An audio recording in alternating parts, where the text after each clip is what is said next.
రాజా, ఇప్పుడు నేను చెప్పినటువంటి ఆ పై 8 లక్షణాలు ఏవైతే ఉన్నాయో ఇవన్నీ కూడా మానవుణ్ణి ప్రకాశింపజేస్తున్నాయి. ఇప్పుడు చెప్పబోయేటువంటి 8 లక్షణాలు ఏవైతే ఉన్నాయో రాజా, ఈ మానవ లోకంలోనే మనిషికి స్వర్గాన్ని చూపెడతాయి. వీటిలో 4 గుణాల్ని సజ్జనులు అనుసరిస్తారు. మిగిలిన 4 గుణాలని సజ్జనులు వాటి అంతటవే సజ్జనులు అవి వరిస్తాయి.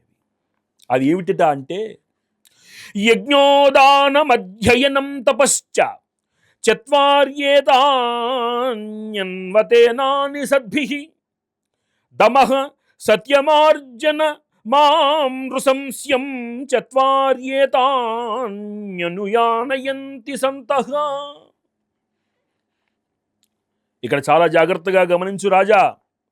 యజ్ఞము, దానము, అధ్యయనము, తపస్సు ఈ 4 సజ్జనులు అనుసరిస్తాయి. అవి సజ్జనులను అనుసరిస్తాయి. ఎందుకంటే వాళ్ళు మాత్రమే ధర్మాన్ని ఆచరించేటువంటి ఈ సత్కార్యాలు చేస్తారు. ఇక నిగ్రహము, సత్యము, ఆర్జవము, దయ అనేటువంటి ఈ 4 సజ్జనులు తమ యొక్క సాధనతోటి వాటిని స్వీకరించగలుగుతారయ్యా.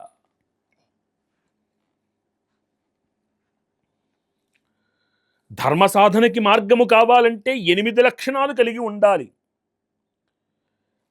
యజ్ఞము, అధ్యయనము, దానము, తపస్సు ఏవైతే సజ్జనులను ఆశ్రయిస్తాయో వాటి వలన మనిషికి కలిగేటువంటి తపస్సు, సత్యము, సహనము, జాలి, లోభము లేకపోవడం అనేటువంటి ఈ 8 ఏవైతే ఉన్నాయో అవి ధర్మ సాధనకి ఉపయోగపడేటువంటి మహత్తర మార్గములు.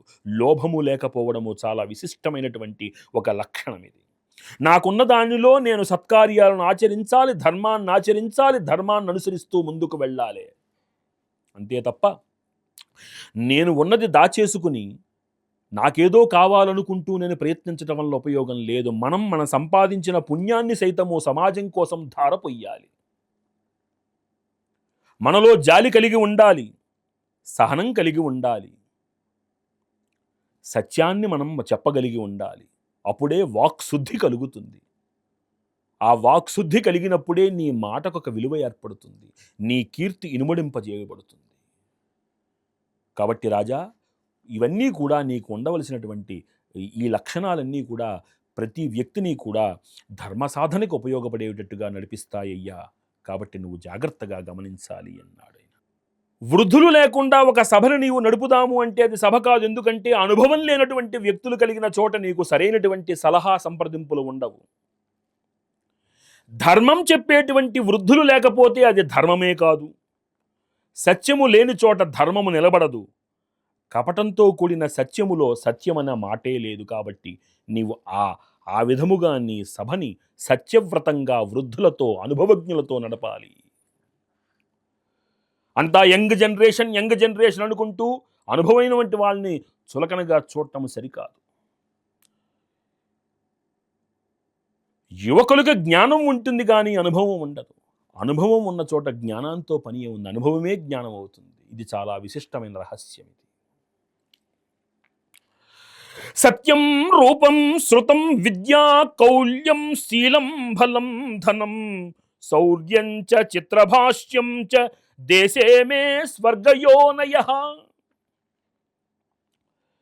ఇందాక చెప్పినట్టు కొన్ని లక్షణాలు మానవుడికి మర్త్యలోకంలోనే స్వర్గాన్ని ఇస్తాయవేమయ్యా అంటే నీ సత్యము, అందమైన రూపము, అధ్యయనము, ఉపాసన, ఉన్నత వంశములో పుట్టడము, సత్ప్రవర్తన, బలం, ధనం, పరాక్రమం, యుక్తాయుక్త విచక్షణతోటి మాట్లాడటం, ఇవన్నీ స్వర్గానికి అవి నీకు దారిని చూపెడతాయ్యా.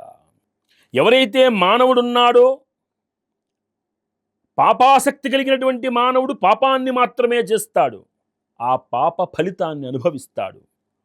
పుణ్యాసక్తి కలిగినటువంటి మానవుడు పుణ్యకర్మలనే చేయడానికి అతను సిద్ధంగా ఉంటాడు, ఉత్తమమైన ఫలితాన్ని పొందుతాడు. అందుచేత నియమ ప్రవర్తన కలిగిన మానవుడు పాపం చెయ్యరాదు. ఎందుచేతనంటే పాపకృత్యము మనిషి యొక్క తెలివిని నశింపచేస్తుంది. పలుమారులు అదే పనిని మళ్ళీ మళ్ళీ చేయాలనే ఆసక్తిని అతనిలో సృష్టింపచేస్తుంది. అలా ప్రజ్ఞ పోగొట్టుకున్నటువంటి వ్యక్తి నిత్యము పాపకర్మలే చేస్తాడు. కాబట్టి సత్పురుషుల సాంగత్యము ప్రతి మనిషికి చాలా ముఖ్యము. పాపకర్మల యందు ఆసక్తి ఎందుకు కలుగుతుందంటే తాత్కాలిక సుఖము.